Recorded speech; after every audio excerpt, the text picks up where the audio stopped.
Hey, throw me.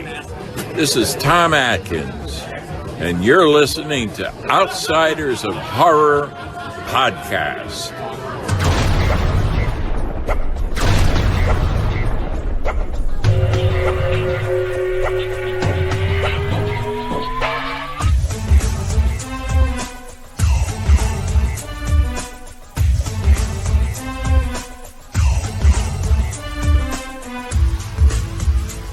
You're now listening to the Outsiders of Horror Podcast.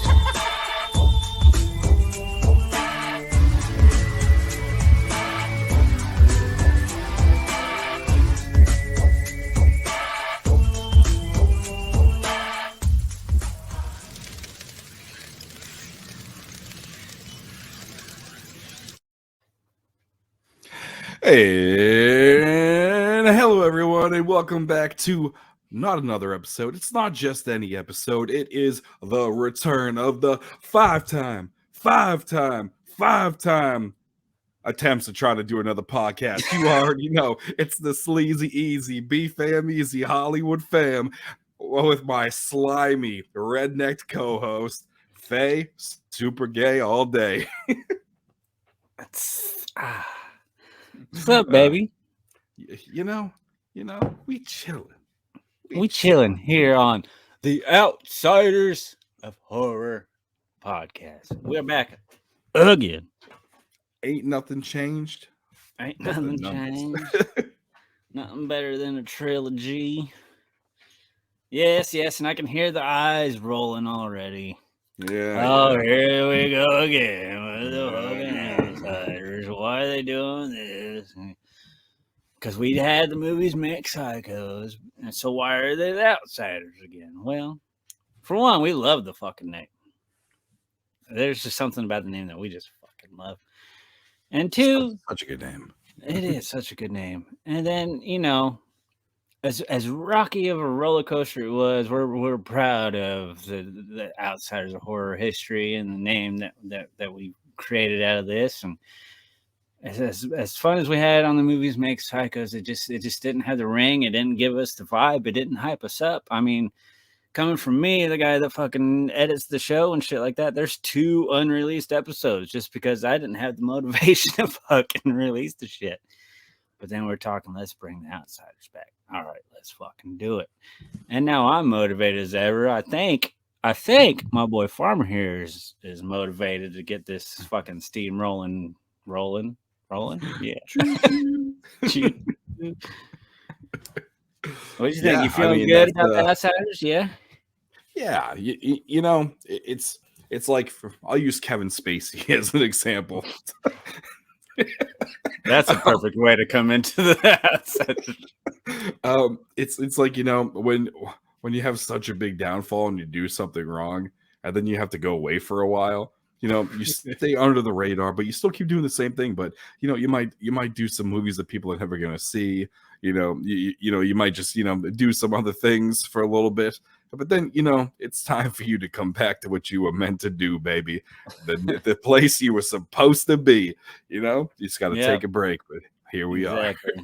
We tried to escape the Outsiders, but we just not. It is a part of us. We are going to embrace the Outsiders for, and we're coming back stronger than ever.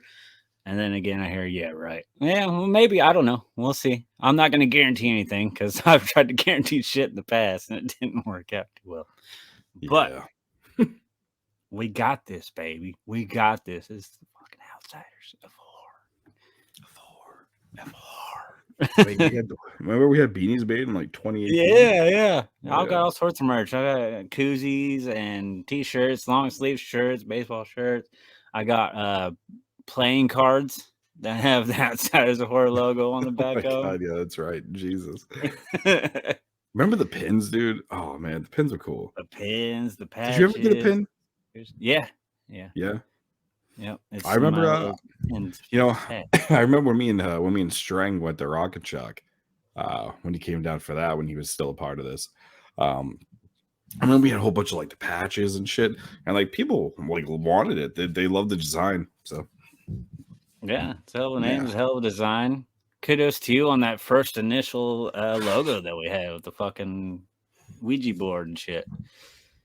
I mean, Yeah. we came out of ablazing in the very first episode back in March of 2019. Holy dicks. Yeah.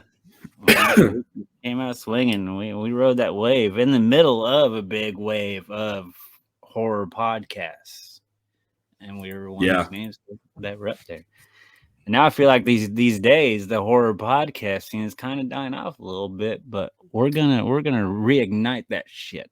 And it is kind of dying out. Like the whole like, I feel like true crime podcast is still a thing, but I think things are, because things got away from YouTube for a while, but I think things are shifting back towards YouTube. So yeah, the YouTube and just the audio podcast stuff like that, and the horror community, it seems to be sizzled out a little bit, and I don't like it. We used to have something be hyped for all the time, even if it wasn't something involved with us. We had friends that were doing some shit or something going on in the community that we always look forward to. Now it's just kind of a very dry spell, and at least our corner of the horror community. Yeah, but we don't like it.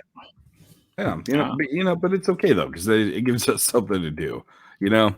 And in the words of Robin Hood Men in Tights, lend me your ears.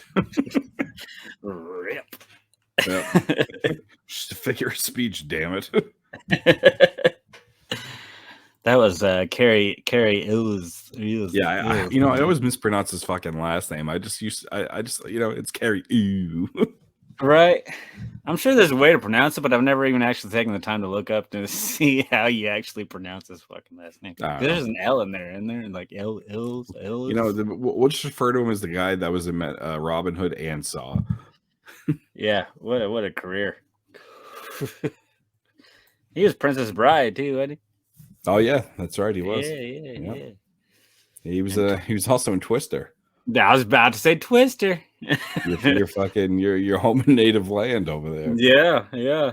They even mentioned my hometown in that movie. There's a crease right through Wichita when they're talking about the folding. I was going to say that. Is that like the movie of your town? That was the claim to fame in the 90s for around here. I mean, we could only hang on to Wizard of Oz for so fucking long. Then Twister, big blockbuster, mentioned us. And then that weird Tom Cruise movie, Night and Day, they mentioned Wichita. So that was a little bit of a claim to fame. It's weird, they filmed that here. Did they? Yeah, they filmed that here. Well, they mentioned Wichita because you get the best auto parts in Wichita, according to Cameron Diaz in that movie. So. You should figure out if that's actually true. I mean, there's so many fucking grease monkeys around here. I would guess maybe it's true. I mean, there's always, when somebody has a car part or something that's broken down, there's always somebody around, even in this small town, that can figure out a way to fix it. Oh, I know somebody that's got that part, or we can go to this shop and get this part. Even if it's foreign parts, they still have them. It's fucking, so yeah. I mean, I'm surprised foreign parts have hit your town. Well, I mean, they're usually hated on. We don't want foreign, we're American here, But they still collect those foreign parts for those fucking prissies that don't know what they're doing and need their Priuses fixed and stuff. Wichita Falls, baby, Wichita Falls. And you still 3 years later, you keep going Wichita Falls. If I can't let go of the Outsiders, I'm not letting go of Wichita Falls. Right? Sweet baby Jesus. You can't have fucking everything, Faye. Right? Oh, I don't have shit, so it works out. But yeah, an update on myself. Just been doing the thing. I'm no more Dairy Queen jokes. No longer doing the Dairy Queen thing. I've been full-fledged in a hospital job. No, I'm not saving lives. I'm just feeding them, which turns out could actually be life or death because I have to make sure I pay attention to all these diets and shit that these patients have, and if I give them the wrong shit, they could die. So there's actually a lot more pressure than I was expecting coming into this job. It's a little scary sometimes. Whoever would put you even remotely close to being in charge of someone's life, surely is conflicted. I've only been there 2 months, and they've already given me a responsibility of people's lives. I'm like, no, this is bad. I barely know how to make Jell-O. So why you? I mean, we're talking about the same guy, the Outsiders OG, who heats up dinosaur nuggets in the microwave. I mean, Yeah, and that's nutritious and delicious. And if oh, it was up to me, that's what the fucking patients would get to. But no, I'm learning all sorts of different diets, like renal diet, because something about their liver or kidney or something. I don't know. See, obviously, I'm not doing a good job at my job. And diverticulitis. I always have to pay attention to that shit too. I mean, I'm pretty sure this is against HIPAA what you're doing, but yeah. Yeah. But outside of that, I finally got to do something that I've really wanted to do for a very long time, because I've always been in love with the game. I've just never actually done it, and I've golfed, which is a history with Outsiders, because Farmer used to talk about his days of when he was going to be a PGA Tour member. Man, I was good. I was doing all right. Yeah. Yeah, he gave up on that real quick though. Yeah. You know what? I think it was after the guillotine girls kept making fun of me. They were making fun of me in like my fucking golf shorts and everything like that. And then yeah, I think they used to call me like a leprechaun ass or some shit playing golf. I was just like, oh boy, forget it. Like, Well, I mean, now that I've experienced it, I like, how did you find golf clubs for your height?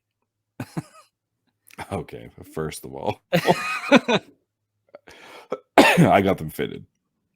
Exactly. You had to find a special way to get your golf Yeah, a clubs. special wee man size. But no, my first set of clubs was just regular standard one. But yeah, I went golfing. It was for a bachelor party of somebody who has actually been a special guest on a past Outsiders episode. Our boy Carnal. He was on we that use the word musical special episode. loosely. Yeah. Short bus to school special. You know? Yeah. But yeah, that dumbass was getting married, and that was a because he's having two weddings, because one wedding's for family only. I mean, I'm not going too much detail because it's not my business to explain why there's two different weddings, but we're doing Stupid. We're doing one wedding in December this year, and then the big wedding is going to be in May of 2024. But yeah, we did a little mini bachelor party, which was a 9 a.m. golf scramble tournament thing in Newton, Kansas, which is about 45 minutes from where I live. And I did all right. What's great about scramble, though, is that I don't have to worry about driving the ball far, because you just play the best ball out of your team. You don't have to play your own ball. So my drive sucked, but I was a good chipper. They were straight, and they were on the green. My putting was awful, but thank God there was a 4-man team. But yeah, and now I'm hooked. Now I'm a golfer, and now I need a Farmer to get back into it too, so we can whisper about our golf swings. And We're gonna go an extra day early to Texas for Frightmare only. we can play golf. I'm down. Is it difficult to get golf clubs on an airplane? That's an interesting question, because they're obviously too big for like carry on. You know, that's a very interesting question, but I do know a guy in Texas who works at a country club where they play golf. I think we might have to go golfing in Texas. I think so.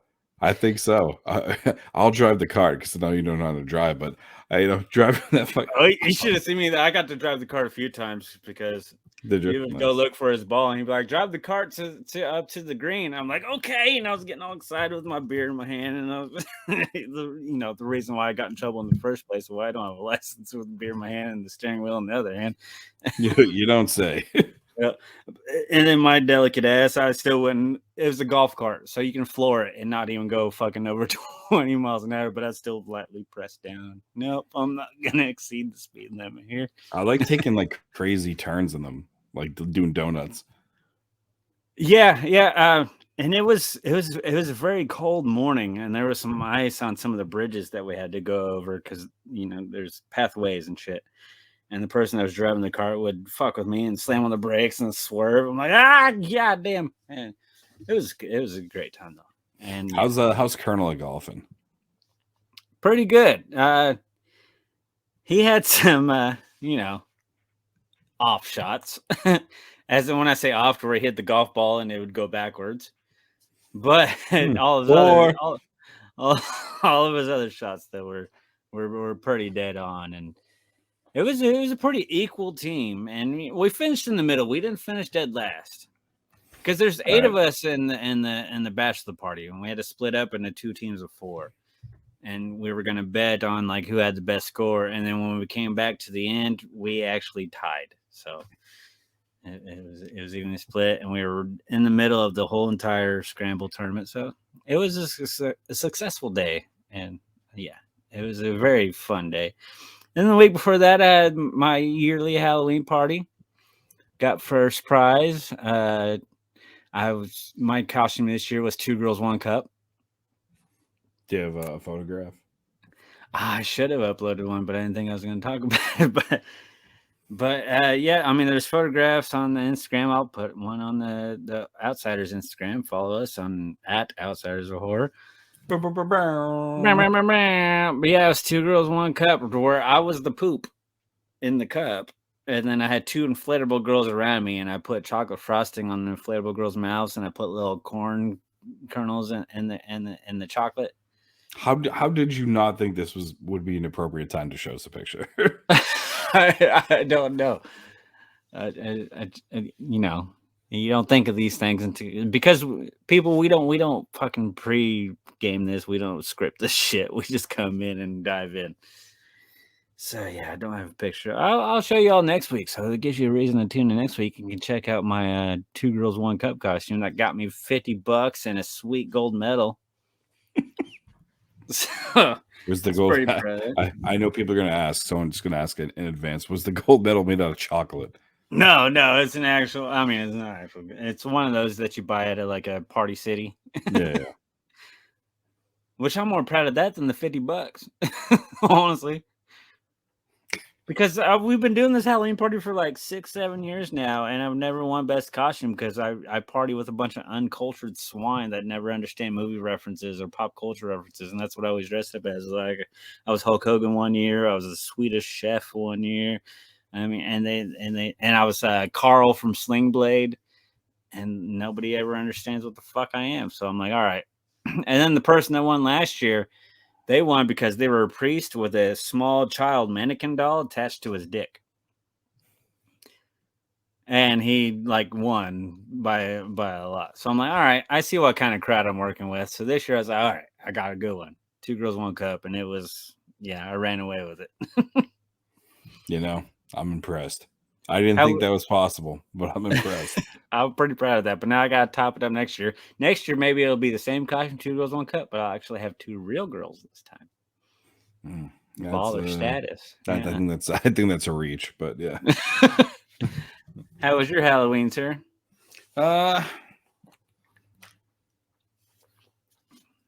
Uneventful.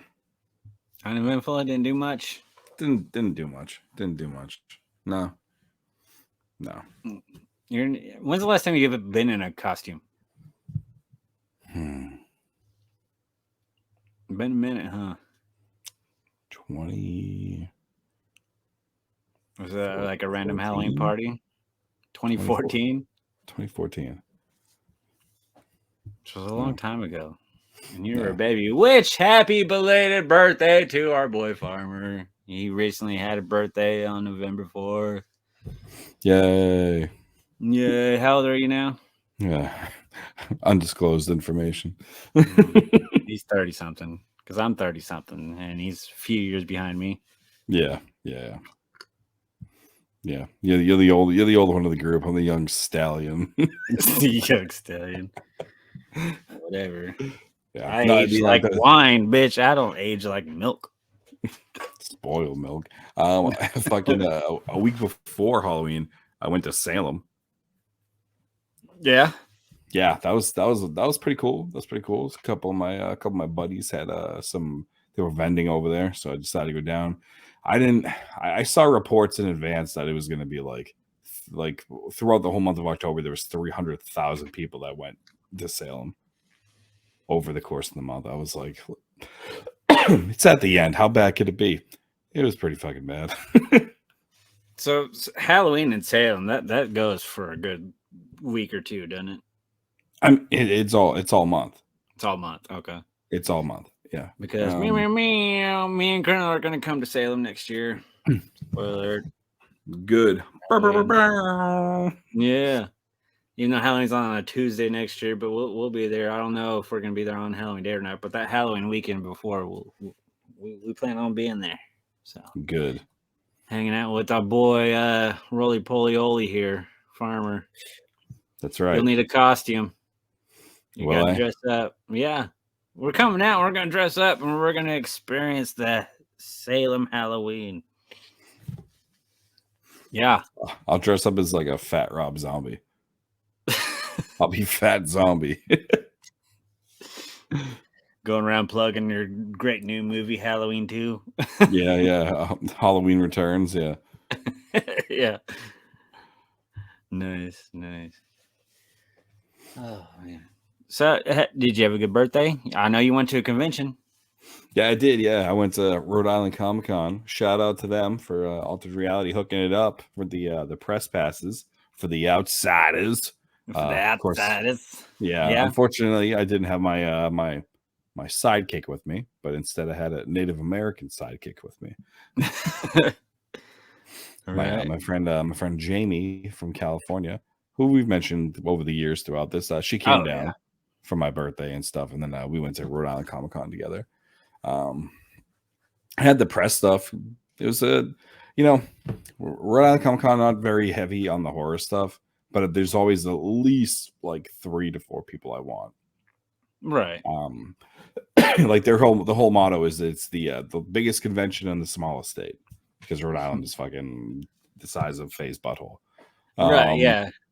Yeah. I live in Butler County, Kansas, and that county is bigger than the state of Rhode Island. And it's not a very big county, so.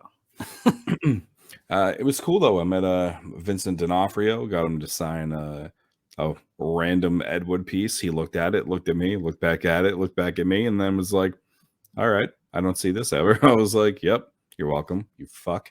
Yeah, before we started recording this, I'm like, of all pieces you get signed by Vincent D'Onofrio, of course, my boy Farmer gets Ed Wood. I've got an Ed Wood fucking collection from the Tim Burton. Yeah.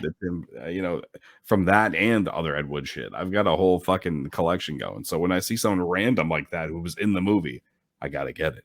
Yeah, previous listeners and viewers will understand that. New listeners and viewers, Farmer's got some wood for Ed Wood. That's right. Sure. I've got the wood. Speaking of which, I won't release the name, but we do have an interview coming, which is going to be news to you.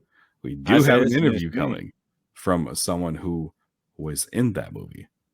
Oh, shit. It's someone that I worked with. So. Well, this is news to me. And of course, he doesn't share this with me because I'm a blabbermouth. So, Yep. Only dropping the breaking news here. And then finally, the Farm has gotten his fucking Nightmare on Elm Street glove signed by Jackie Earle Haley. Again, with past listeners, he had this fucking Elm Street remake glove that he searched for to get signed at the 2020 Texas Frightmare that ended up getting canceled because of that good old pandemic that we fucking had. And he was a crybaby bitch the whole time for the last 2 years about that goddamn glove. And he didn't get it signed because it's not like he's a fan of the Elm Street remake. So he's like, now I got this fucking remake glove that I don't give a fuck about. But now he finally got it signed. And how was that experience after a long fucking 2-year wait of getting that glove signed? It was bittersweet, people. It was bittersweet. He had a line of about 5 people when I was there.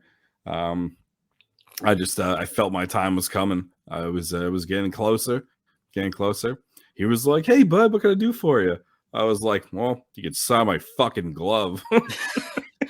He has no idea why you're a fucking bitter butthole. But yeah. I saw his chunky little hands going for a fucking Sharpie. I was like, not on this glove, motherfucker. You're using this fucking paint pen, and it's fine 0.2, and you're gonna fucking sign it your whole name, because I've seen some of your shitty autographs on Google where you just signed your fucking initials on like the fingertip of the fucking glove. I looked at him dead in the eye and I was like, so this is what I need you to do. Damn. See, and if I was that celebrity guest, I don't know how to react to that fucking piece of shit that's telling me to do this. Like, wait a minute. Yeah, well, you know, and he signed it beautifully. It signed it beautifully. I'd get off my ass and go get it, but you know, it's about that's how it looks good. It's about 10 feet away, and yeah, it's too far. Yeah, it's like Hail in the Kumar, where the phone's too far away down the hallway. Yeah, and then I got Danny Lloyd to finally sign a fucking 8x10 for me to go in my can't really see it, to go in my fucking, I got a missing piece over there for this Shining collection that I started. What is going to go in that gap?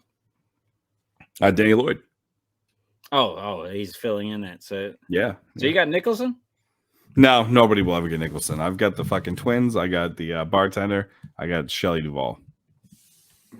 Shelley Duvall's making a comeback. Did you see that? She's in a new movie. No, I didn't see that. Yeah. She's doing a new horror movie. What, Terrifier 3? We'll touch on Terrifier 2 later on. But yeah, overall, Rhode Island was great. It's always a fun con.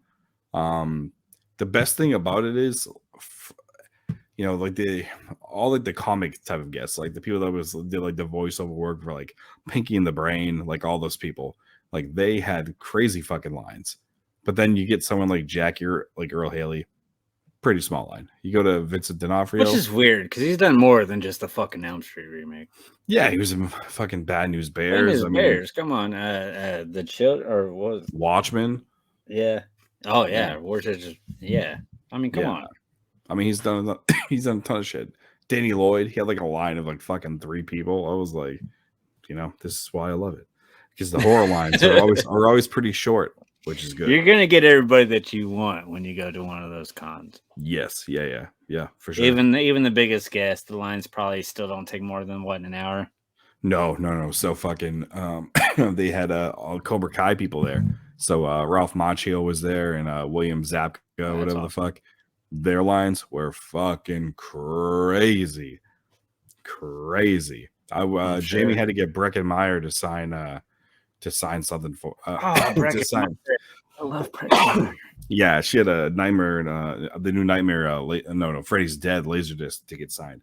And nice. Me and Brecken have a mutual friend, so when I went up with her, she doesn't normally like to talk. So I was like, right. I was like, Bubble Boss said, "What's up?" And then he was like, "How do you know?" I was like, "Because I fucking know everybody."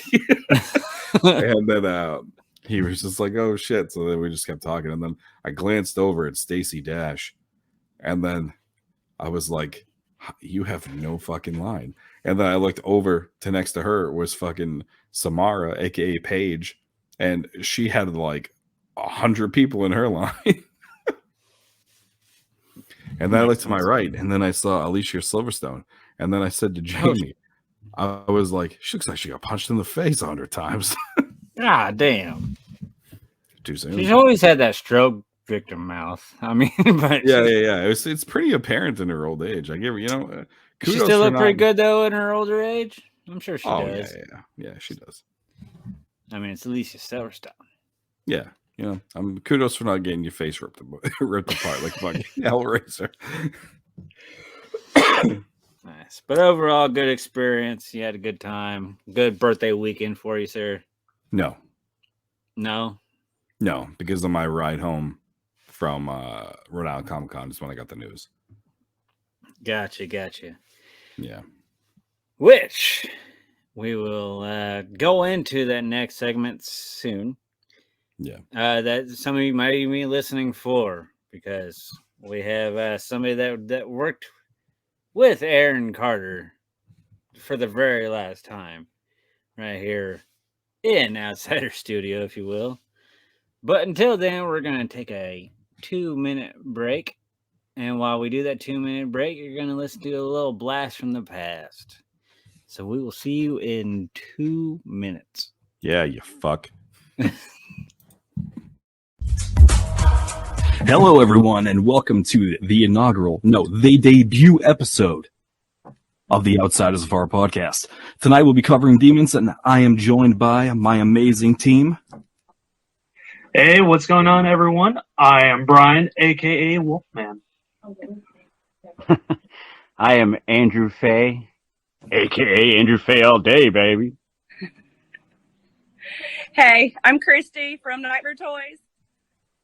And I am Brian. You can just call me the other B. The other bitch. So how's everyone doing? Good.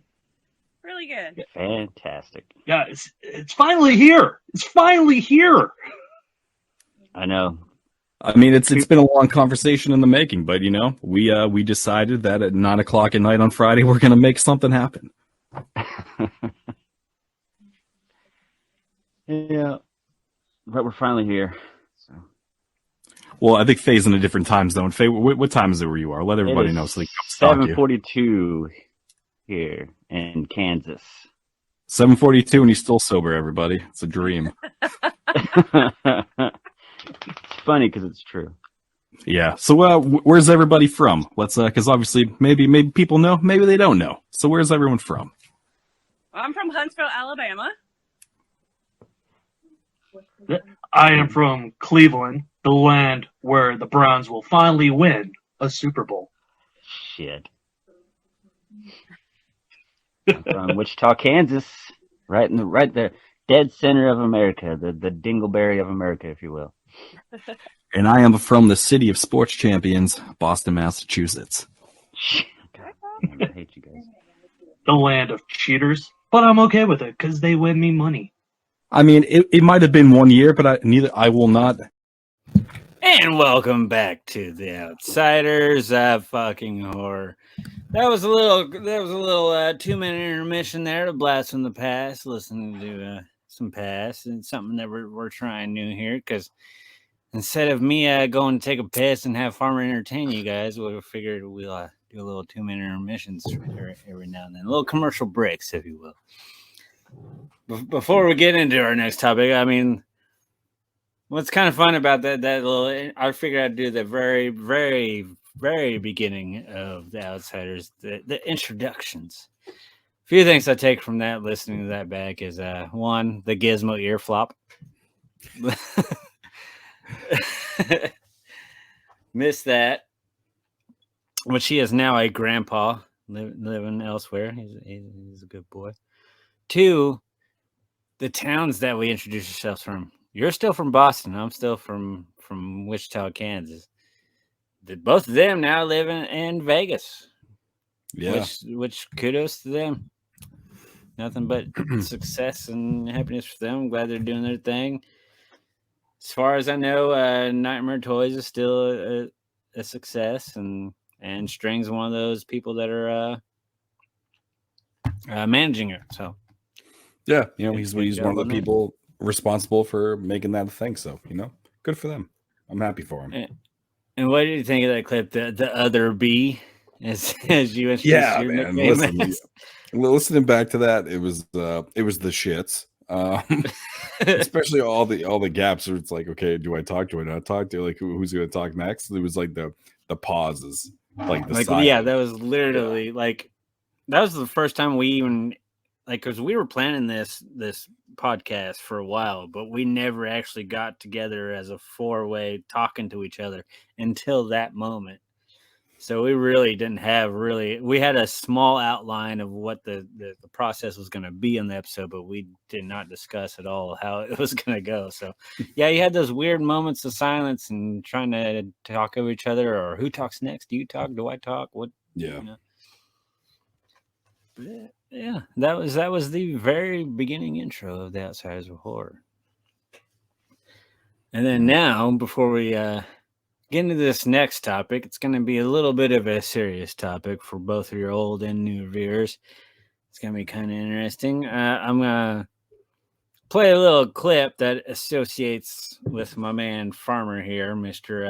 Hollywood director that's unfortunately got a weird 15 minutes of fame this past week. Not one that he really wanted the way to get it, but been all over TMZ, People Magazine, Extra, and stuff like that.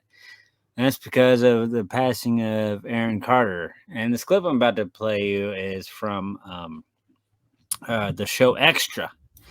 Extra, everybody knows that one. And so yeah, and then after we play this clip, we'll talk to Farmer and discuss.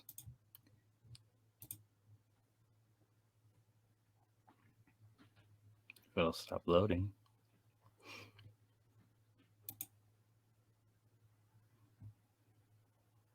And now to the latest on Aaron Carter. Just days after his death, we've learned that Aaron was mounting a comeback and was hoping to return to TV. Jen. Billy, just about a month ago, Aaron rapped on a sitcom that he was shooting that the storyline really paralleled a lot of what was going on in his own life. He played a fictionalized version of himself. We talked to his co-star who shared memories of Aaron. Is this weird? Yeah, this is weird. No, stop worrying. It's actually kind of cool. This is Aaron's final TV project, Group. His co-star, Olive Chiachia, who's still trying to process his passing. It still doesn't feel real, you know? And I just hope that he's remembered the way that he always wanted to be seen. The show centers on a therapy group and mental health advocacy, with Aaron bringing his own lifetime of experience, including 4 trips to rehab, to the role. I thought it was really amazing that they wanted to give this space to Aaron to share about his life. An intense subject, but Aaron and Olive kept things light on set. And became good friends. You know, you get really close with people when you're on set with them. It was just such a gift to be able to share that time with him. Now, Olive and the filmmakers plan to finish the project in Aaron's honor. This is about celebrating him for all that he was, and he was so fun and he was so funny and he could light up any room that he walked in. Hopefully myself and anybody else that is able to can carry his legacy and share the messages that he wanted to share.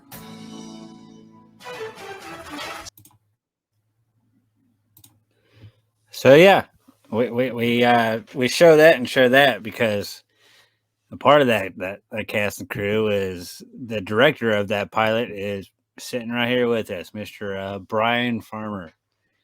The last person that ever got to work with Aaron Carter, let alone TV, music, or anything. The last person I got to work with him. First of all, just kind of give your thoughts on that clip and just kind of your kind of brief little thoughts here. I knew the clip was it was airing like 4 to 5 hours before it was going live. Initially I was supposed to do the interview, but I didn't think I could hold it together, so I declined. And then I had Olivia do it instead. So it's been a wild week for you because so a little short outline. A month ago, you guys filmed a pilot for a show called Group, right? Yeah. Is that the official title of it, Group? Yeah. Unless it changes, but it is. Unless it changes, but right now that's the working title, I guess. Correct. Yeah. And Farmer's been super hyped up for this, and my first question to you is, how did you land Aaron Carter for this project? So in the beginning, when I was writing it, so I also wrote it. Everybody, I wrote it. Right. When I was writing it, I knew I wanted to write about something that like really hasn't been touched on. That's kind of like a dramedy sitcom, type of vibe. So I just started kind of like looking around and seeing what was out there. And the closest thing I ever found to anything touching mental health or like an AA meeting style or like group therapy was like anger management with Charlie Sheen. That was like the closest thing in TV. Right. So sorry. It was it was kind of an original idea of something that I feel like is more.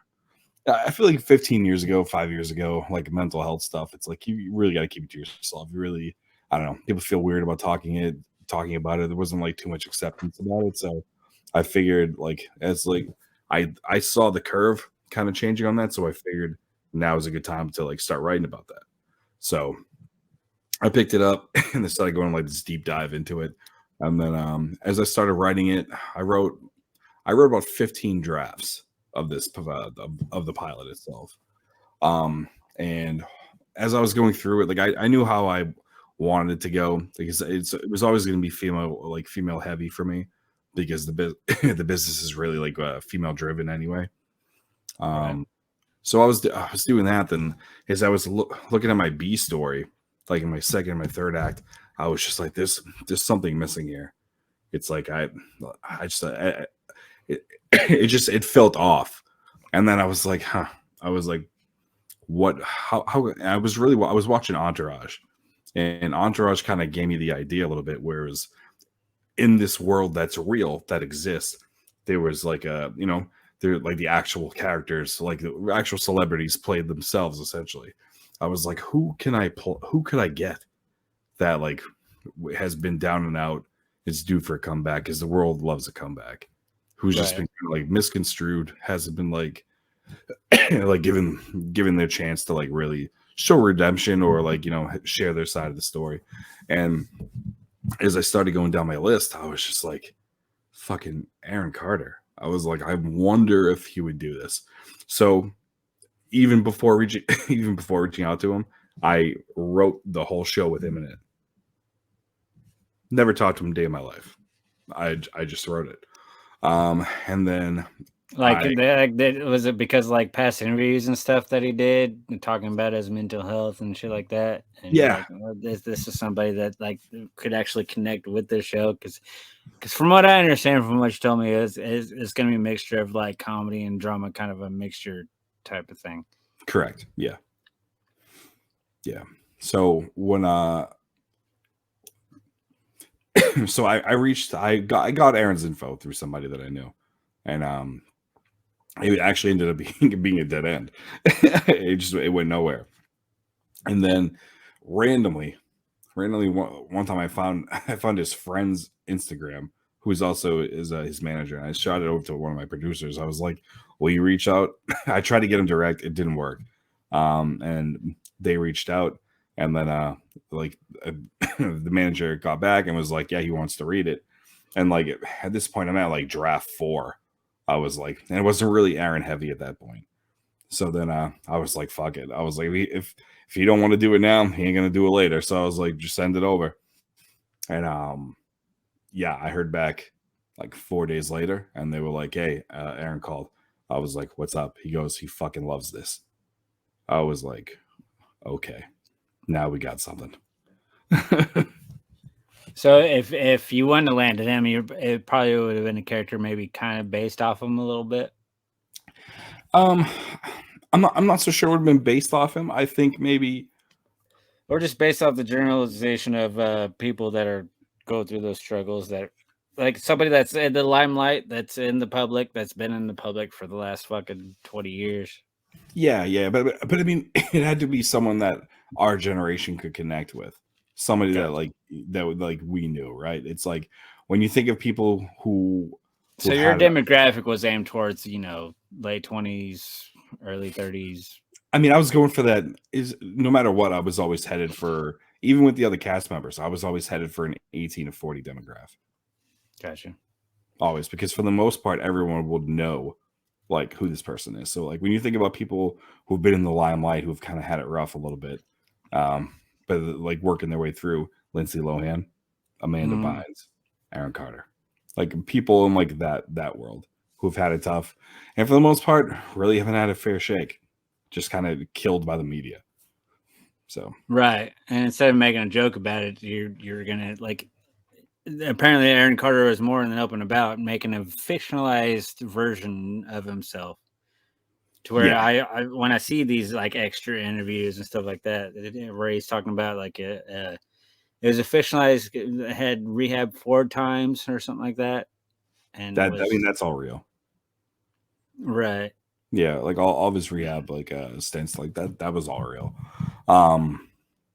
So before Aaron got in the show, like I was always, every time I write something, it's always for an ensemble cast, but I usually write for 5 people in an ensemble, whether it be the features, whether it be that. And there was always the lead missing.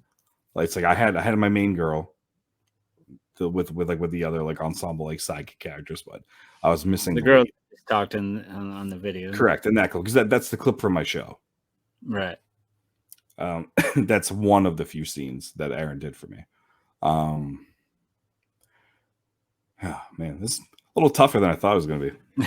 You're good, man. Yeah, a little tougher than I thought it was going to be.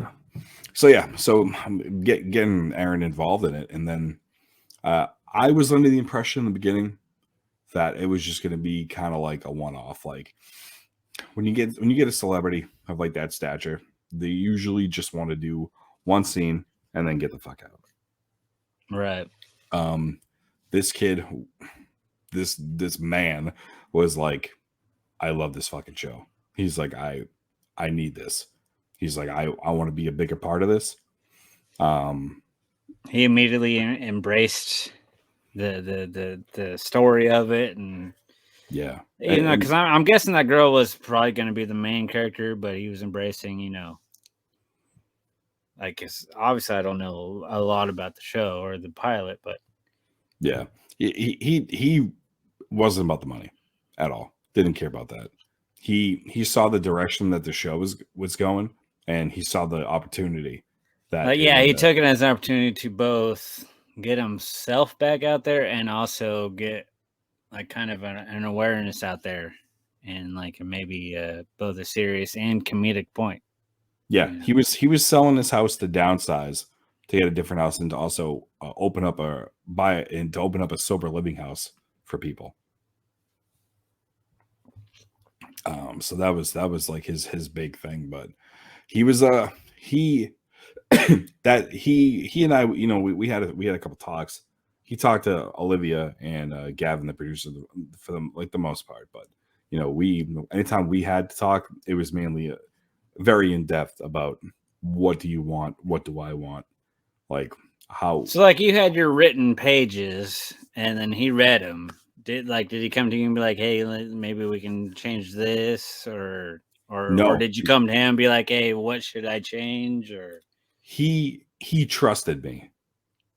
He trusted me when I put it on the page. If anything, he asked for more. He asked for more. Like, did he want more comedic aspects or more serious? Just everything. He will. There's a real heavy clip, and it's the last scene of the pilot, and he talks about like his, you know, he talks about everything essentially, but glossed over, just kind of like a lead, and talks about his brother Nick. Okay.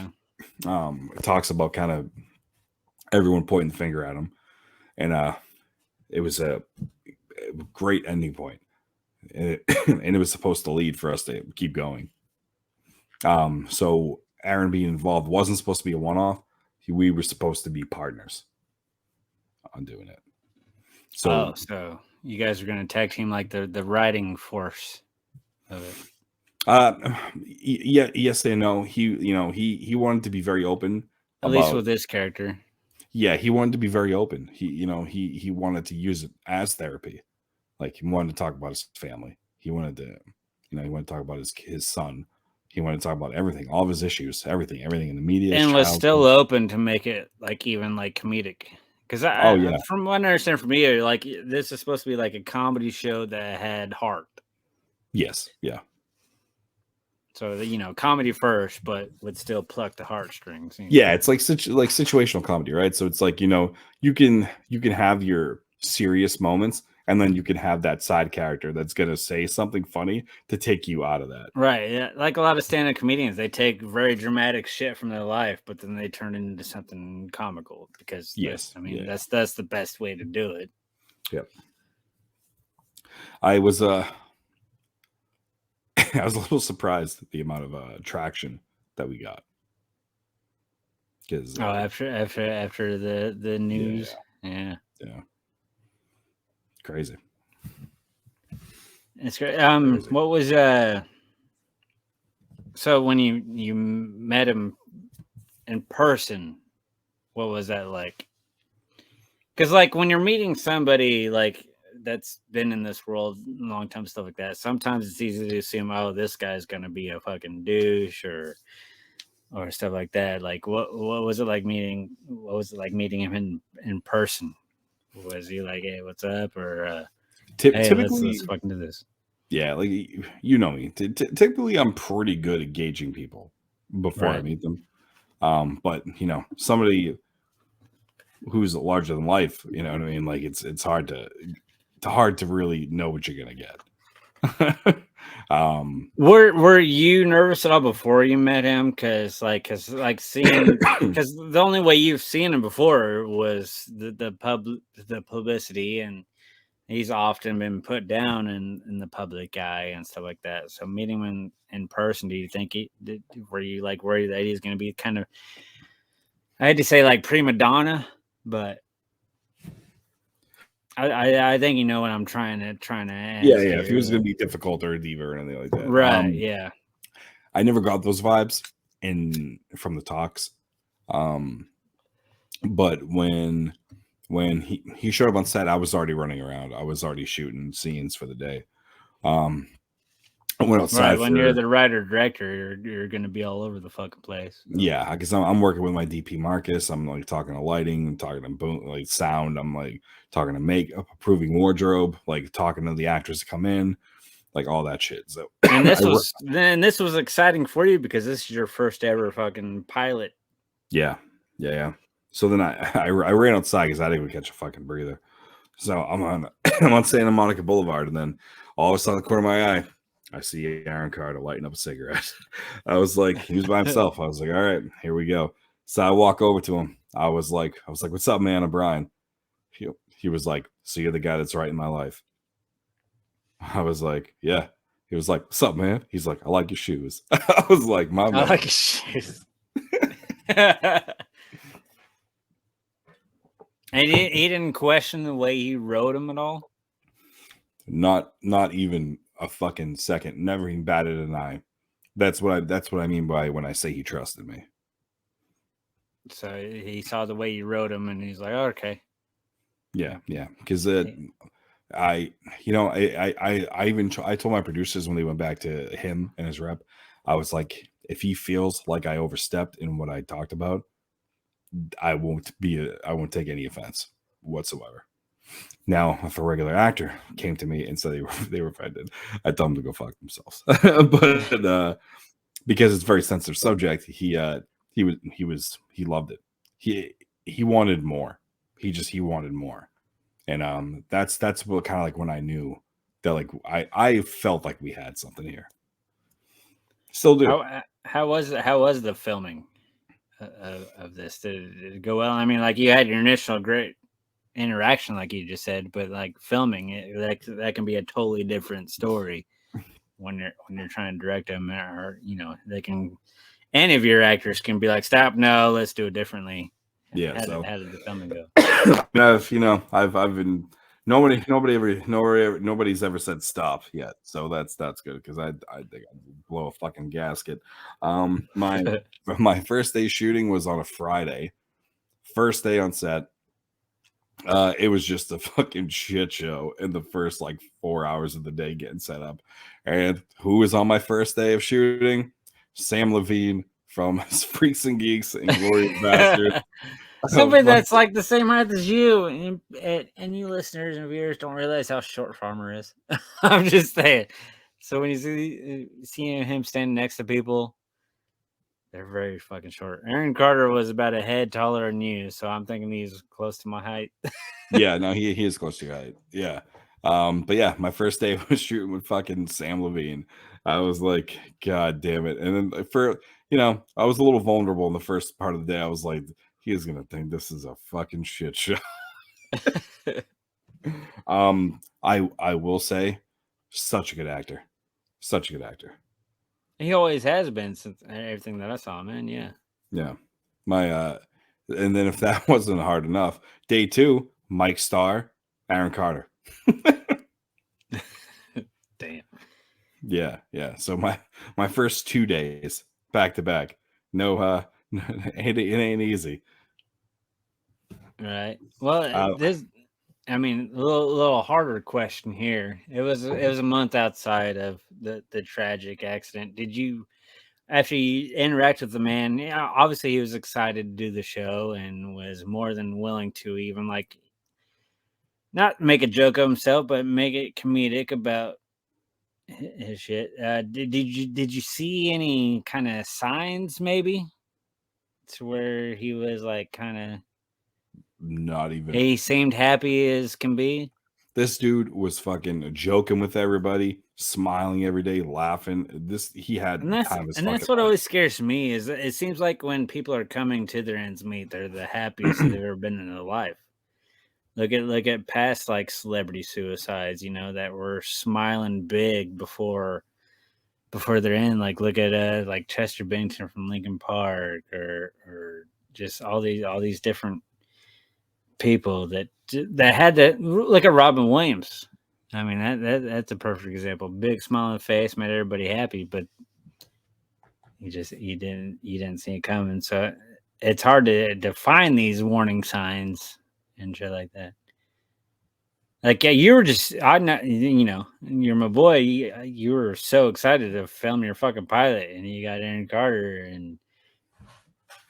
and now we've been seeing that your lead actress in all these interviews with Extra and Entertainment Tonight.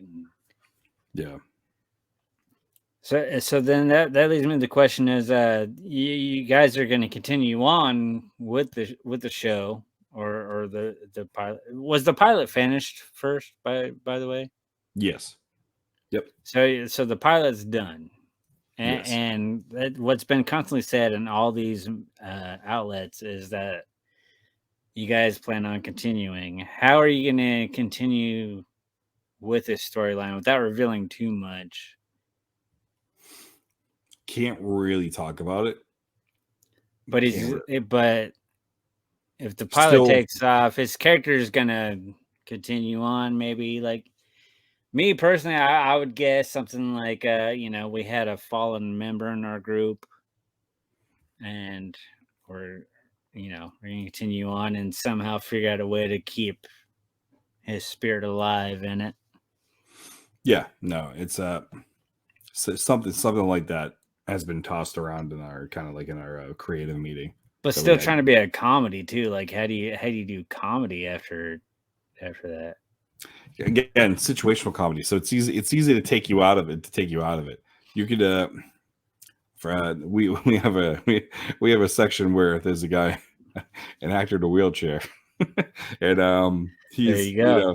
he's just talking about a bad experience, and then somebody else in the group is kind of bantering back and forth, kind of talking about it, questioning what happened. So it's like kind of taking the serious subject, being in it, but also knowing how to be smart in the writing to take you out of it, to make the situational jokes happen. So Well, I have nothing but faith in you and your team to continue on and make it funny. And I'm sure Aaron Carter would love for it to continue being funny because obviously he was gung ho about, hey, let's take a serious matter, let's put some comedy into it, but still get the word out there. yeah, That's awesome. And yeah, and you know, this is Outsiders Horror, and we're a couple of goofballs, but mental health is a very very serious thing. And you know, it's hard for me to word this next thing I want to say without sounding like a dick or a douche or something like that. But like, I can see why the warning signs often get looked over with people because it's hard to take some people seriously. Like, are they just craving attention or do they really need help? yeah. Yeah. And like, and you know, it's hard to argue with people that are just like seeking with attention. Like, well, I really want to take it seriously, but I think you're full of shit. And you know the tough answer to that is the answer to that is you just never really know. You never really know, and that's what sucks. That's why there's so many times to where, oh, we saw the warning signs, but Yeah, I mean, when do you take it seriously and when do you not? Yeah. And when I say that, like, I don't be lit, because like in 2011, I was somebody that maybe kind of used it as attention, because I was living homeless in my car and stuff like that. Was I really like, I was trying to get attention just so I had to stop being homeless. So I used that, like, I'm gonna fucking end it all, and just so somebody can try to help me. And I hate that I did that, but yeah, I would be somebody that now me, I would adorn my 2011 self. I'm like, oh, you're just trying for attention and shit like that. Yeah. It's hard to distinguish the difference between the people that are seriously needing help and the people that are really needing fucking attention. And that's why these shit slips through the cracks, because it's easy to ignore. I know filmmakers say this traditionally through all their projects. This was the one. I felt something special about this. I will say this is the only project I've ever done where I felt like everything clicked. Before Yeah. Aaron Yeah. passed away. And it's I'm sure it's a weird, like, I don't even want to say bittersweet, but the publicity behind this pilot. I mean, how do you feel about that? Like, I mean, obviously you didn't want the show to launch because of a passing, but now the attention's on you. So how do you think you're gonna handle this a little bit? I think more than anything, in this situation, you had to do a press release because I mean he was a part of it. It was something that he was very passionate about because he gave a shit about mental health. It was really like he wanted this, right? So we talked to his reps, and then we asked them for their blessing, because if they didn't give us the blessing, I would have deaded this. I would have been done. So you got the blessing to move forward, even from like the family and everything. Not we've never spoken to the family. Aaron never really spoke to the family. My bad. Yeah. So we went to his baby mother, Melanie, and then we went to his reps, and his baby mama did a post on Instagram where she screenshotted Olive and him, and was like, Aaron's really turning it around. He was really trying to turn it around. I was so excited to see him on this for my show. So sounds like his personal friends were excited for this, and it sounds like no matter what, at least the pilot will be out there. For I mean, he wanted it. I wanted to, but I would not push forward if they told me they didn't want it. It would just go away. You're definitely not trying to cash grab off of this fucking. No, there was some fucking scumbag. So I'm about to get heated. There was some scumbag who apparently got the unofficial like memoirs of fucking Aaron, because I guess Aaron was writing a book with somebody who was writing it for him, and then this person just fucking released it out of nowhere, like 2 days ago. Oh, so that's the definition of a fucking cash grab. Yeah. Yeah, pile of shit. Because obviously, if this show does get to continue, it's gonna be a long way down. So obviously, this show is not a fucking cash grab. Yeah, I mean, it was supposed to be Aaron's show. Like when even if it's a side character, it's gonna a lot of the storylines are going to be coming off of him. He was the main cast. He was going to be in the main cast. I mean, a lot of pressure on you to continue on the show without him if it does get picked up. But yeah, a lot of faith in you. I'm sure you'll find a way to do both comedic and drama and do a tribute to Aaron. Yeah, nothing but faith in you. You're a dumbass. You're a piece of shit, but But very yeah, true. but you got a good mind on you, and I'm super stoked for you on the show. It's a weird silver lining. Yeah, But it's very weird. It's very weird. I'm still very much numb. like, do you even like almost kind of feel bad continuing the show, even though he would want it to continue? I felt weird. I felt weird, but he literally would have wanted it, and his immediate family wanted it for him and wanted it to continue. So Say if just from any, the short clips on the set and stuff like that, you could tell he was gung ho. He Yeah. was, let's fucking do this. yeah, and Because that was I very mean, much the vibe. Yeah, like he because really you can did. sit there and preach about mental health all you want, but a better way to do mental health is add some comedy to it, and then bring it all full force. It's a show that really hasn't been touched on. The topic itself has never really been touched on, especially the way that I did it. Mm-hmm. And these days, mental health is a huge thing, and then so we kind of need a show like that to where it's going to be both loose and firm, you know. Yeah. So yeah. Kudos to you, sir. Sorry about your loss.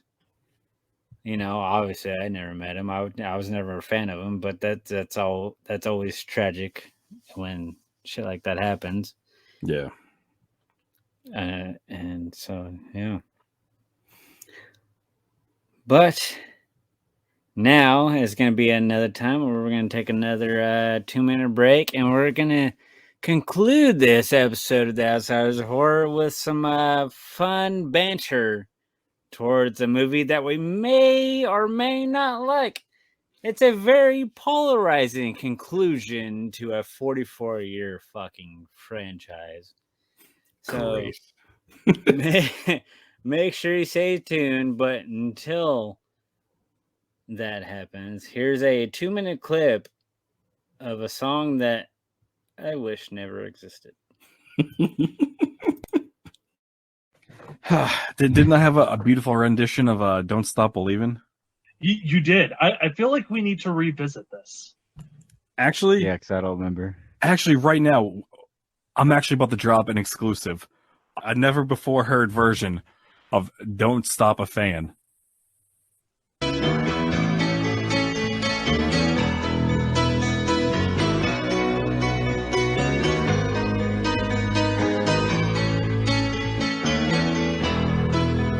Face a small town drunk, living in a lonely world. He's got a DUI, can't go anywhere. Just a country boy, born and raised in Wichita. Asked his friends to take him everywhere.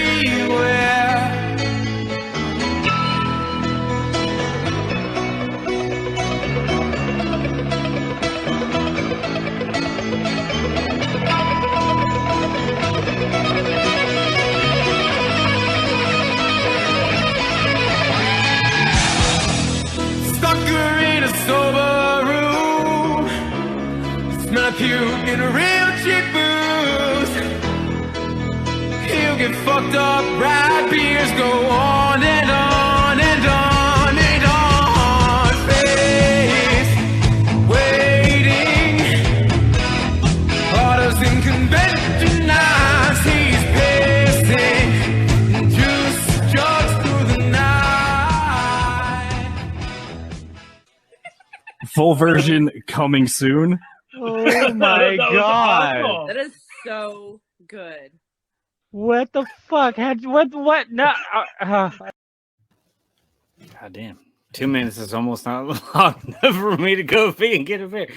What a beautiful song, huh? How'd you like that? Yeah, I figured that's one of your favorite moments in the history of the fucking show. Is that It really is. Listen, shout out to that dude for that sick fucking song, man. I mean, listen, I know you hate the actual song, But when you heard that for the first time, come on, you were like, Well, I mean, listen to that conclusion of the little clip. Oh my God. I did that. No. Oh my God. Yeah, that was a big shocker. A little 2 in the pink, 1 in the sting kind of shocker. Fucking it was so well done. Yeah. Which I think it'll still be safe on YouTube because the full length fucking YouTube video never got taken down. It just got flagged. So Nice. we're Nice. good. It's all right. You know, fuck your monetization. Yep. So the 2 clips that I played, you get a little flashback to the early Outsiders days, huh? Yeah. You know, I'm a little. I like this. It's kind of cool. It's different. You know, I dig it. Yeah, it gives me an excuse to go pee without having to do a lot of editing.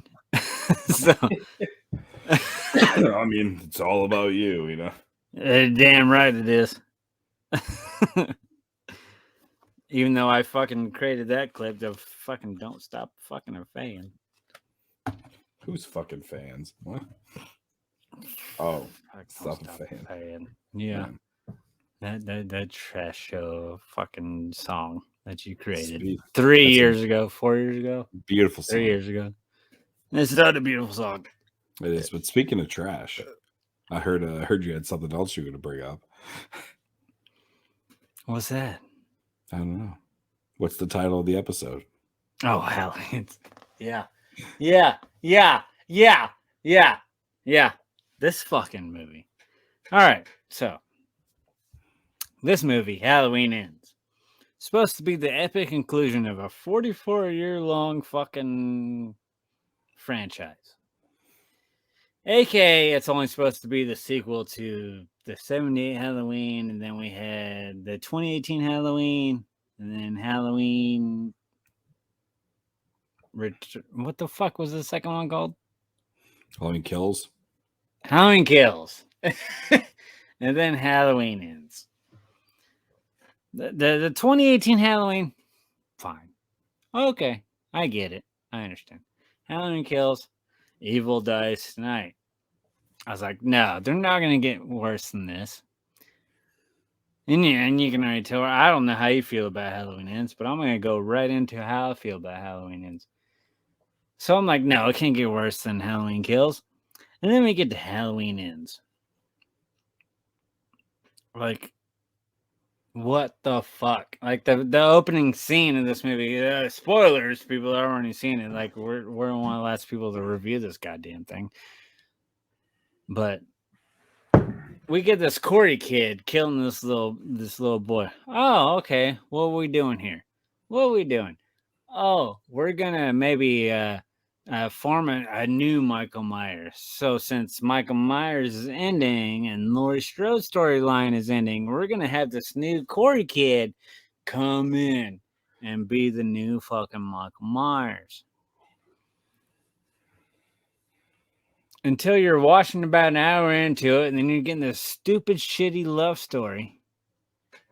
That is the victim, Alice, whatever the fuck her name is. I don't give a fuck. The granddaughter of Laurie from the original Halloween story. She's all of a sudden in love with this kid that is hated by the town. That killed this little kid. And this Corey kid is all of a sudden going to be this next upcoming fucking Michael Myers. Like, okay, Farmer, sit up, talk to me.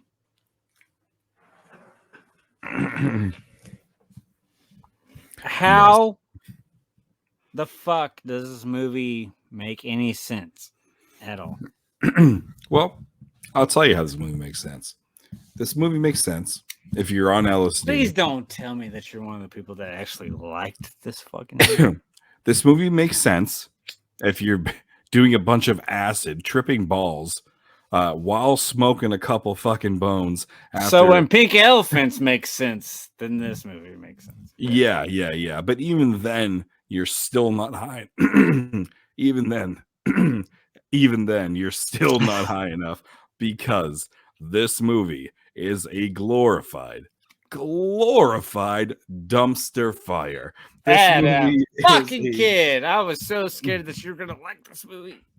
you know, for someone like myself that hates Halloween 3 because it shouldn't be called Halloween 3. This movie should not be called anything fucking Halloween. It should not be associated. Like, this is supposed to be the end of Laurie Strode. Oh, this is the end of Laurie Strode, the 44-year fucking final girl. And all of a sudden she's loving the holiday, Halloween, and we get nothing. Like, maybe she might fuck the fucking sheriff or whatever. Oh, good for her. But I fear to fucking God, which I don't believe in, but I do in this moment. I fear to fucking God because this hack of a fucking director is now moving on to go direct the Exorcist. Are you fucking kidding me? Oh yeah. What the fuck is wrong with Cum House in the studio system? Oh my God. Obviously, this movie is a subject to we got it. We have this new trilogy, and we're gonna end the Michael Myers storyline, or at least the Laurie Strode storyline. So you're telling me as a horror fan, you didn't like watching Michael Myers stuck in a fucking cave in the fucking sewer? The first hour and 50 minutes of an hour and 55-minute fucking movie? Yeah, no, that was fucking stupid. How did he even get in the fucking sewer? How did he get behind the wall? I don't know. How did these people lose track of these people when he killed Judy Greer in the second one? Like, and then we have so many years later. Well, we had the Halloween 2019 when this Corey dude killed this little kid. So I'm like, okay, so we're gonna continue this storyline. So now this new Corey kid is gonna be the new Michael Myers, right? We're building up to it where he killed this kid, but for the next hour and a half, hour and 45, we have to do this love story of this Corey kid and Laurie's granddaughter, which makes no sense at all because she was the victim, he's the fucking prick. But then yet she loves him for some reason. We don't know because there was no character build or any storyline built whatsoever. So we're sitting there and then we're watching them ride on a fucking motorcycle for a fucking hour and a half. I mean, I've been vocal to where I'm not the biggest Halloween franchise fan, but I expected a big epic conclusion to this Halloween franchise, and this is fucking stupid. It makes no sense. And if the love storyline would have built okay, I'm like, all right, I'll give him a point or two for at least giving us an entertaining hour and a half of a love story. But that made no sense. I hate that. I spoiler alert, I hate this fucking movie. I'd rather watch Resurrection. I'd rather watch Rob Zombie's Halloween 2. I'd rather watch Lords of Salem. Oh, we're going to go battle on the worst movies here? Yeah, why not? Yeah. Well, we ran out of Rob Zombie movies. Well, Super Beast, though. I don't fucking know. Anyways. I'd rather watch Us. This is the worst. Oh, you fucking Jordan Peele dick.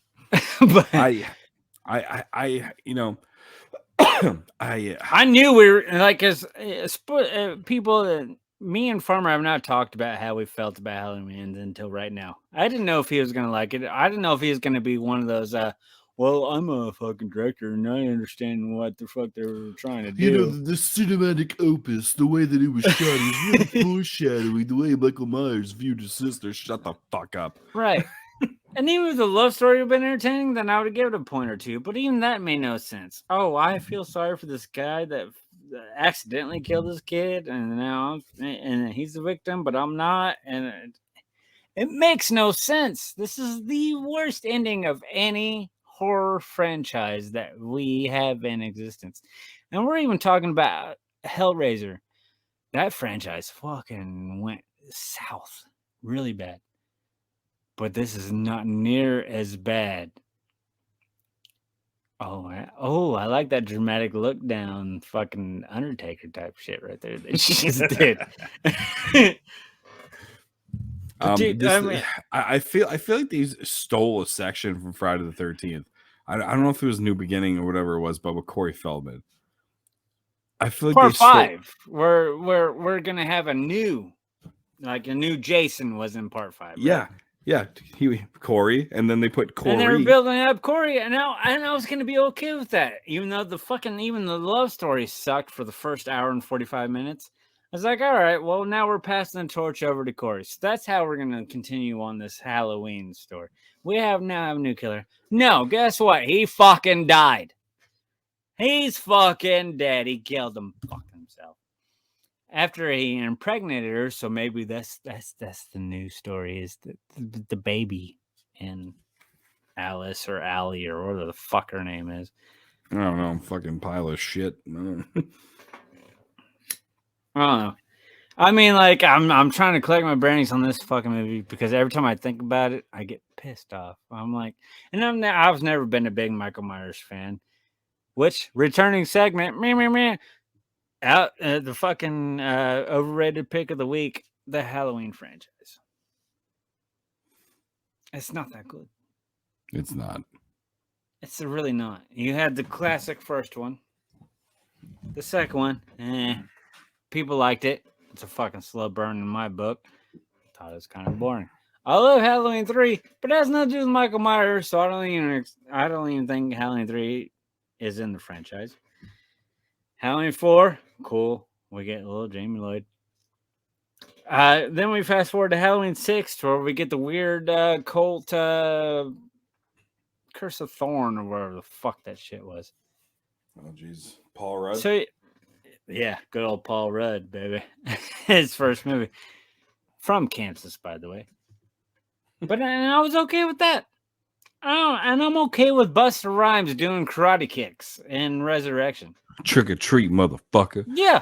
At least she still had that classic line, and it's still a good time, no matter how. That's one thing I remember from that movie. The only thing I'll remember from this Halloween movie is Michael Myers trapped in a sewer. Yeah. How did he survive in the sewers for all these years, by the way? Behind the wall. Stupid. This fucking Corey kid feed him David Gordon Green, shit. I fucking hate you. I hope your tires are slashed and your car blows up mob See, style. and that fucking piece of shit director should never be allowed to do another franchise, but yet here he comes with The Exorcist. He's gonna kill The Exorcist too. Because he's gonna have a weird love story that makes no sense whatsoever. And he's gonna fucking kill The Exorcist. He better not touch fucking Elm Street. I'm gonna kill him. I mean, I will hurt him. That's not a death threat. But dude, I mean, okay.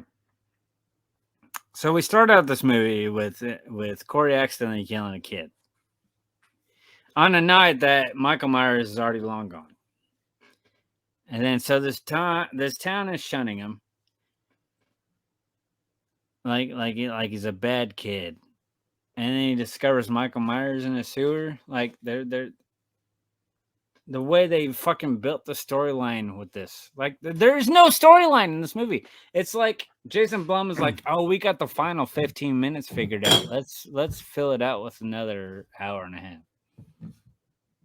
I just wonder how much they were freebasing while they were making this movie. I think Jason Blum just saw that this is a cheap way to make this movie, and it's got the Halloween tag on it. Oh, we're gonna make buco bucks, which they did. They bamboozled us. I didn't pay money to see it, but the movie made a lot of fucking money. Even streaming off of Peacock. If it wasn't streaming on Peacock, it made it even more money in the fucking box office. But I'm calling timeout on myself. Let me hear what you think about Halloween Ends. The movie never should have been made. Should have ended after Kills. I wish Halloween ended in 1978. It was a fucking disaster of a movie. It's this big epic build of the conclusion of a 44-year fucking story. I was okay with the 2018 one, that first one. I was okay with that. That was fine. It seemed like it was going in an okay direction. You know? Yeah. I mean, I hate remakes. I hate reboots. I hate all that shit. So But then Halloween Kills, it was a weird evil dies tonight. the whole Evil town is dies killed. tonight. Yeah. Oh man, like it just went downhill after that. Like it was like, okay, it went from decent to shitty to a big pile of shit, and then there's 50 feet of shit, and that's in that pile. And I hate that this is Jamie Lee Curtis's final appearance with Laura Strode. It was a better ending when she got killed in Halloween Resurrection at the very beginning of Halloween Resurrection. You know, Yeah, she got killed, and then he's going back home and did the reality show. That movie was way more fun than this fucking pile of shit.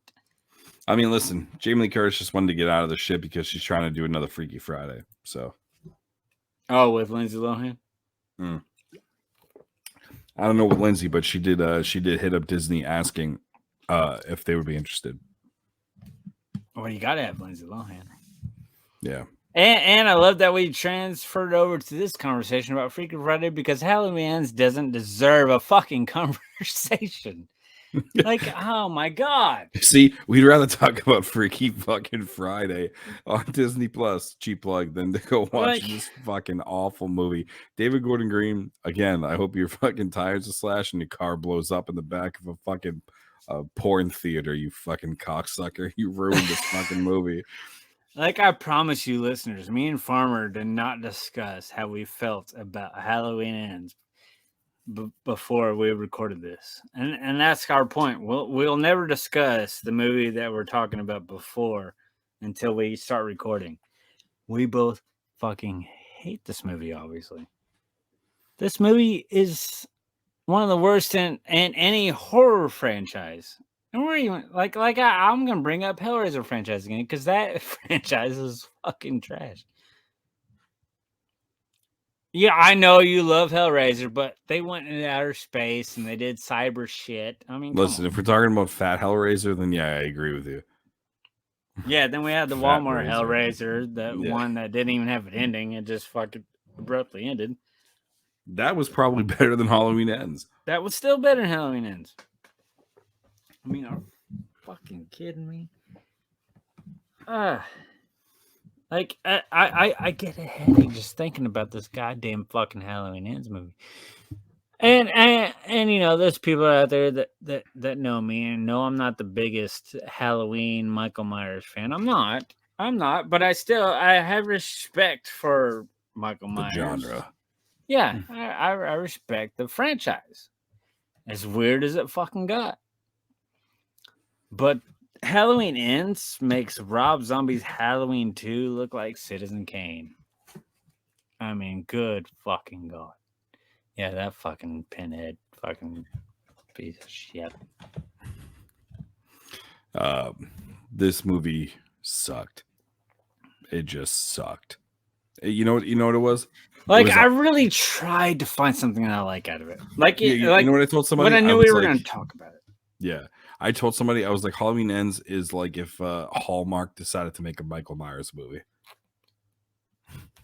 What's been pissing me off even more on the internet is the people that are defending this movie. Oh, you people are fake fans. You don't even understand what they were trying to go for.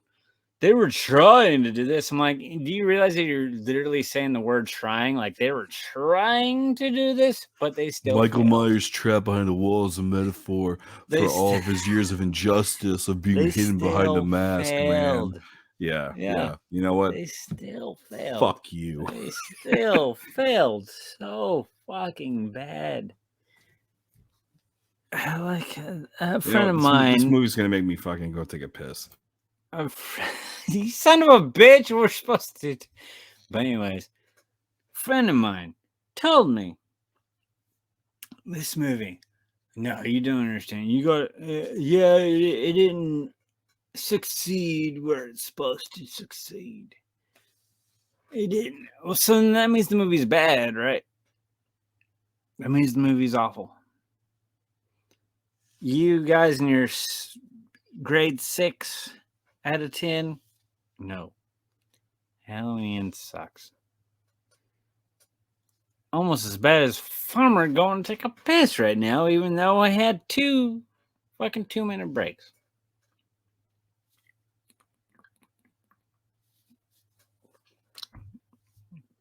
Gonna make me edit. Cocksucker. Yeah, there you are. Asshole. You had 2 2-minute breaks and now you gotta go pee. Yep. Well, I figured it was a good time since we're talking about shit. But when this movie was out, you're active in chat groups and you want to fucking yell at people and stuff like that. Did you come across anybody that actually defended this movie? I've been staying off the socials for a bit lately. I haven't seen anyone say they liked it. I have one friend in particular. She's very dear in my heart. I love her to death, but she's even like mad at me for saying that this movie's horrible, and she keeps defending it. I'm like, it's not good. Like, please tell me why it's good. She's like, well, can you see what they were going for? I'm like, I can see what they were going for, but they didn't execute it. Like, even if the love story between Corey and Alice or whatever would have been good, then I would have given it a point or 2. I would have gave it like a 3 out of 10 or something like that. Because, oh, that's an interesting love story. That was cute. But it made no sense. I'd rather watch a shitty shark movie. So, no, what would you rather watch? Rob Zombie's Halloween 2 or this one? Say it again. Rob Zombie's Halloween 2 or Halloween Ends? Oof. Oof. That's the debate these days. Which one's worse? At least Rob Zombie's Halloween 2 tried something original. Didn't work, but at least they tried something original. There was nothing original about Halloween Ends. It was replayed shit that failed miserably. Yeah, Danny McBride writing. We should have known this at the beginning when Danny. I knew that at the beginning. Nobody else wanted to fucking hear it. I would. You know what? I'd rather watch Rob Zombie's Halloween 2. Only because I had a kid, and that's coming from somebody that hates every single Rob Zombie movie ever existed. It's true. It's also because I want to pee in Scout Taylor Compton's butt. So I choose that all day. She looks different. Yeah, it's called plastic surgery. Right, yeah. I'd rather pee in the butt of the barely 18-year-old. Oh, yeah, that's not weird. All right, yep. Yep, go to hell. She's 18, it's fine. Grass on the field, play ball. Might be a section I cut out. Yeah, I think so, yeah. But no. So it sounds like that the Return of the Outsiders, we gave it that rare outsider rating that we don't give a movie unless it really deserves it. And that's usually from one person, not both or 3 or 4. We're giving it a dumpster fire out of 10. Yep. You know, I think next year we'd have to bring the dumpsies back. Well, yeah, next year, because this year the Dumpsty award already was given out. It's fucking Halloween Ends. Yep. Awful. Which at the same time, Terrifier 2 came out, and I know you hate to admit it, but that was clearly a better movie. Have you seen Terrifier 2 yet? Fuck no, I haven't seen the first one. I know you haven't seen the first one because you gave it a 4. Good times. Anyways, welcome back to the fucking Outsiders of Horror. This has been an awesome episode back. Farmer, thank you for all the tidbits and the emotion and the heart that you spilled out. I'm sorry you didn't have a segment to where you got to shit on Texas Frightmare, but we'll cover that next week. You know, there's still many weeks before Texas Shitmare. Sorry. Yeah. We got plenty of time for that. But We'll see you next week for a Thanksgiving special. That's right. Because And you've I'm been saying great. that- and I'm saying this on the episode to make sure Farmer shows up. Yeah, I'm calling you out, you son of a I'll bitch. be here, you redneck. All right. I've been Faye. He's been Farmer. Farmer, give him the signature Outsiders of Horror send off. Well, my brother, it's very simple. Good night and go fuck yourself. There it is.